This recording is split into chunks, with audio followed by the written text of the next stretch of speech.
So tonight we're going to show you something I think pretty cool. So hopefully you'll like it too.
So, I know.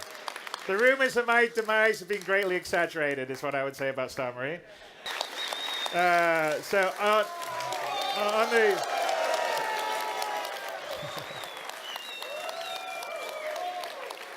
So, wow, the Herald and the Vanguard Hoplite never had so much love. So, the two ships will be flight ready for 2.6 will be the Herald and the Vanguard Hoplite. So the Hoplite's a dropship variant of the Vanguard. We use it in Squadron 42, and we'll be bringing it in to be flight ready in 2.6 for you guys. So originally this was going to be 2.7, but in our end of year tradition, especially when we make massive leaps in technology and content, we sort of took a look at it and said, no, it should be called 3.0 because there's going to be more content, more tech, more features in this than there was in 2.0 last year. So it's our big end of the year release. So we're going to get it out the end of the year. Hopefully not on December 19th, but like last year. But it is a big one, so I'm not making I get shot for making promises. But that's our goal. So, right now, if you're playing SC Live 2.4 or the PTU 2.5, there's some simple things you can earn some money for, and you can, of course, shoot each other and shoot each other again if you want. So for the first implementation of 3.0, we're going to have the first implementations of trading, sort of buying and selling things, cargo transportation, piracy if you want to take that cargo away from people, mercenary if you get paid to protect the people from having the cargo taken away from them, or a bounty hunter if you want to earn some money going after those people that were trying to take the cargo away from someone. I don't know, if I had a water bottle, which I had one over here somewhere, which would be good because I'm getting a bit of a dry throat anyway. But if I had a water bottle and I had it here, I could contextually look at it. It would say I would have pickup option or drink. So if I took it, then I would drink it and put it down. So that's actually going to allow for a lot. Picking up objects, moving them around. The grabby hands, as it's been described, will all allow for a much more tactile, interactive universe and allow for a lot of different kind of game experience and gameplay mechanics. Oh, it looks like we've got a little video. Someone sent us a video message. So let's go see what that is. Hey, how are you? Miles Eckhart. Friend over at Crusader said you've been building quite a rep. I run a modest security outfit. I'm always on the lookout for capable people who don't rattle. If you're interested in picking up some extra work, we should talk. I'll send my details. Okay, so looks like we got a new mission, possible security job. So we'd have to go to Levski to find out about it. So we thought it was about time to do a demo using a freelancer.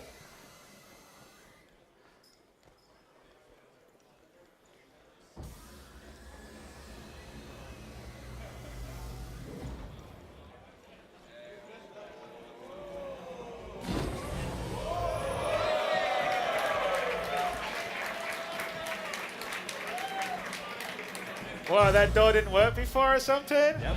Wow. All right, come on, there you go.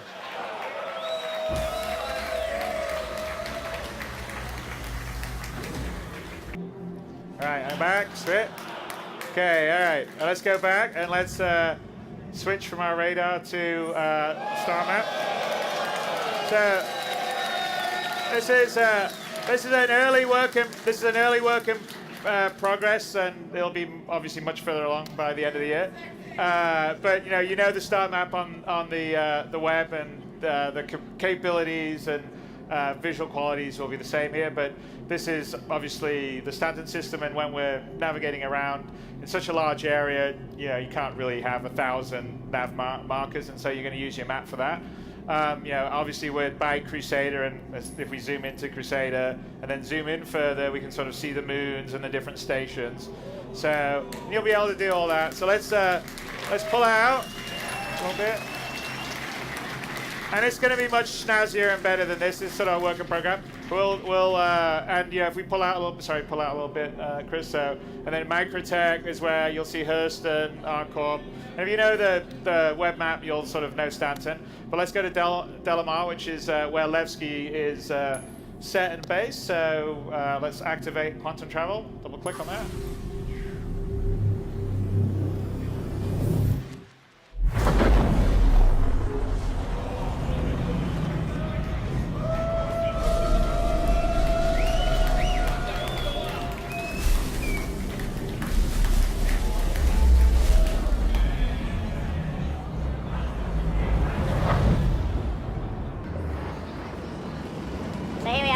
This is the upper orbit station outside Delamar, which is a sort of rocky, small planetoid.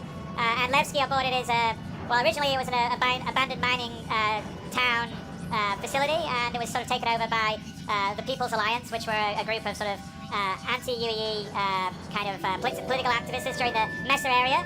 And so since then, it's sort of evolved into a place free from sort of the boot of the UEE, so to speak. And if you kind of, as long as you don't hurt someone else, you can do whatever you want. So it's, think of it a bit like Mos Eisley, perhaps, in terms of being a bit of a den of villainy and scum. So we'll just get a bit closer to lower orbit stuff. And so in 3.0, and we're demonstrating every planet, every moon will be fully done, rendered, physicalized. You can land on any part of them, walk all the way around it if you want, if you've got months to do that, because they're quite large. Delamar here is about 2,000 kilometers in diameter, and you can actually see if you look at the curvature. So we don't have any clip range or draw range. So when you see something in the distance on the planet, the horizon line is the actual real horizon line. So the guys in Frankfurt that are doing this, the engine team,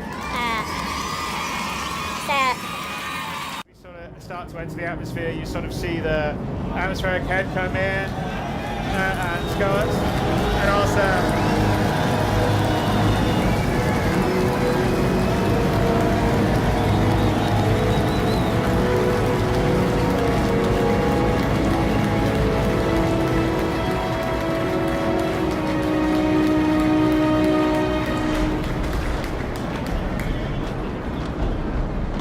and as we get down into the atmosphere, it switches to a more atmospheric flight model. So there is drag, there is some small amount of sort of lift, sort of aerodynamic modeling. So if you have a ship like the Gladius, you'll fly better than something like the Aurora.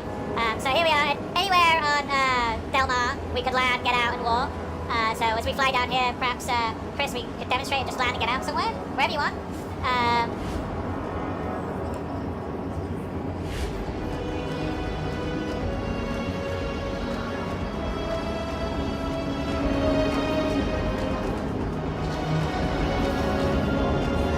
Hey Jared, you want to go back to the front view for me? Yeah, perfect. And then maybe do picture-in-picture, yeah, there we go. So there you are, Glenn's opening up the back. Chris is bringing us down. And then let's go to Glenn's view, Jared. That's perfect. There we go, beauty. And like plot out.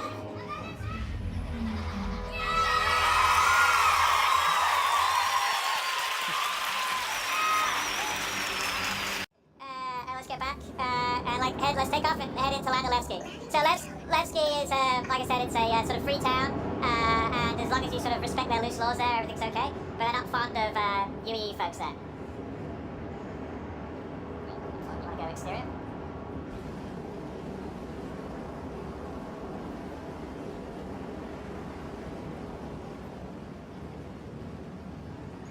So switch it, Jared. No, point of view, Jared. Pilot, Jared. There you go. Okay.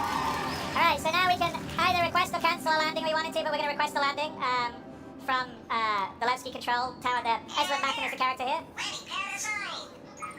Okay, so he's assigned a landing pad for us, and that's kind of how in 3.0 we're going to have landing and the various different things, because we're going to have to control traffic in and out. And so you'll get a landing pad, you'll land, and then you'll have a certain amount of time to get out of your ship, and then the ship gets taken away to a hangar, and then the landing pad's available for someone else to land, and the same happens for exiting.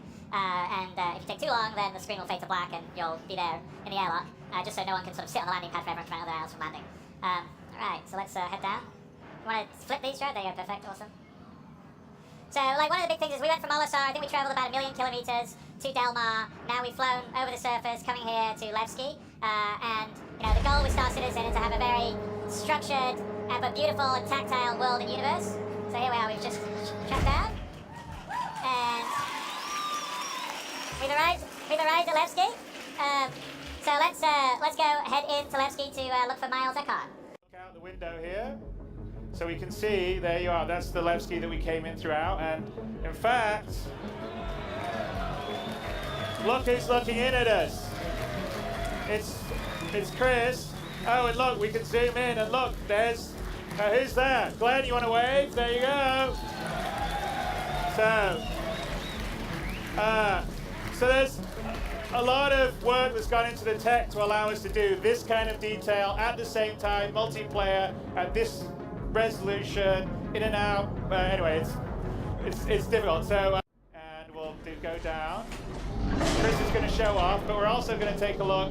If we look at Chris's view, as he's looking around, you can actually see the elevator moving, right? So there you are. You see the elevator moving. Everything here in Levski is it's the same as our ships. We build it. There's no cheating. There's no teleporting to different areas. It's all physically correct. Elevators physically move. So we'll. There we go. And as we're coming here, Chris is coming down to get us. A little quick. Oh, look at that landing. Brilliant. All right, let's just check our mission. Make sure we got everything sorted out here on the mission scheduler. So, okay. So we're locate the Starfighter, right? Retrieve the back box. Okay, cool. Hey, Chris, where you didn't get us. You left us. No, we weren't bored.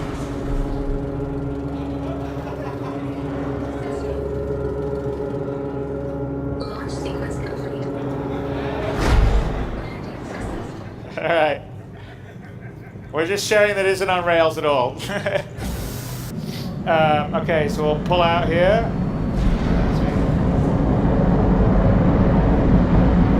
And So you saw him pupil the planet, but this is all real-time live while we're flying around. We just went to this incredibly detailed location.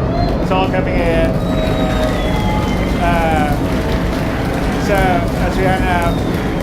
Okay, let's do the picture-in-picture. Did we lose? We didn't have. Doesn't matter. Picture-in-picture. Jared, picture-in-picture. Okay. There we go. Right. So we'll start to head up, and once we've cleared the atmosphere, which you'll see on Chris's screen, we'll be able to quantum drive. And you can see in the distance where Levski is with the 4 different landing pads, the various sort of mining towers. And again, like I said, this is all seamless. We're streaming in, we're streaming out, there's no loading screens, there's no nothing. So we're just heading through the atmosphere now. Again, you can sort of see the scale and scope of the worlds we have. It's not small spheres, and there's no clip ranges and draws. So in terms of size and quality, we're really very happy with it. So let's see, we cleared the atmosphere now. So yeah, let's give it a few more as we just get out. So it looks like there's been full decompression and it's vented inside. You want to, yeah. And if we look at, yeah, we can see through the dark. There you go. You can see little Glenn outside. Let's start EVAing. There we go. As we follow him. Okay, back to Glenn, and let's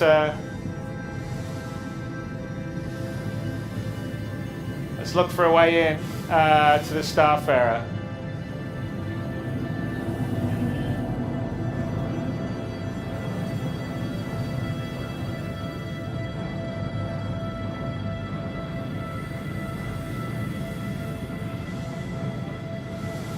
Wow, some pretty catastrophic damage.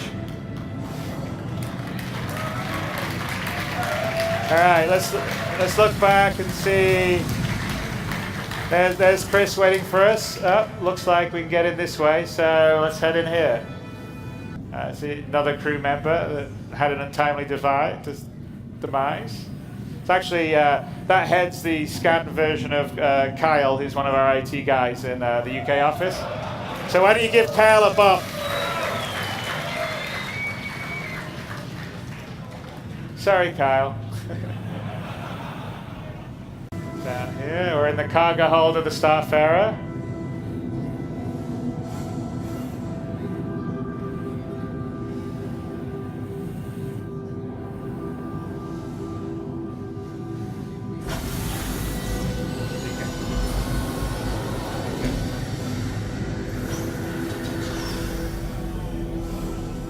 Push him away. Push. Ah!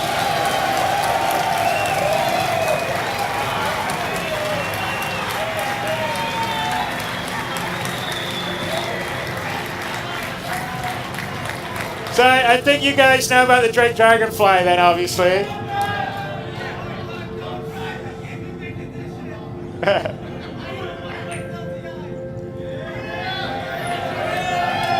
All right.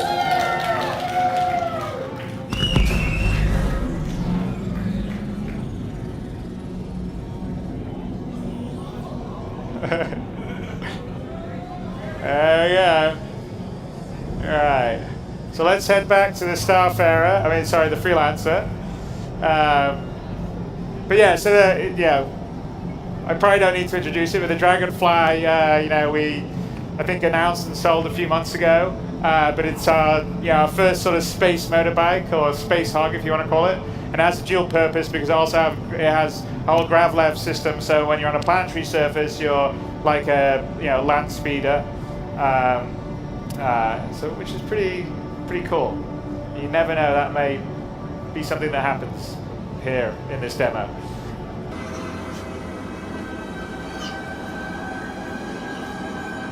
Yeah, and it's little Chris is there waiting for us patiently in the Freelancer. Can you look down, look around? Alright, just kind of bring it in. Here we go. Slowly. So, we don't necessarily, your Dragonfly will just about fit in a Freelancer, but probably want a slightly bigger ship to fit him in than this. But yeah, let's bring him in. Here we go.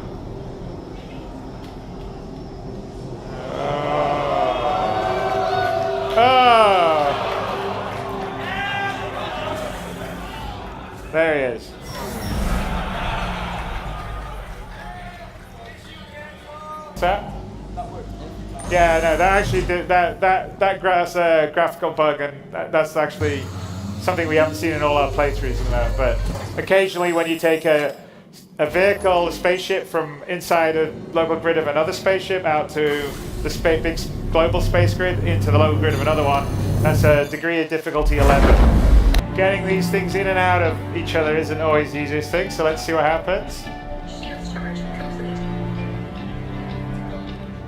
Yeah, you're decoupled.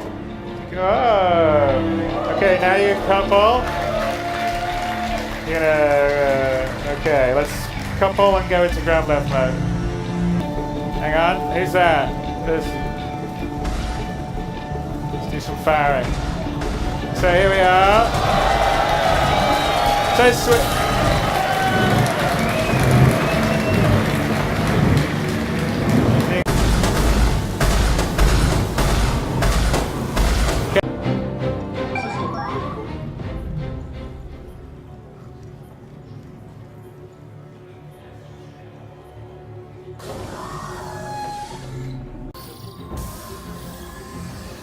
So, find anything good?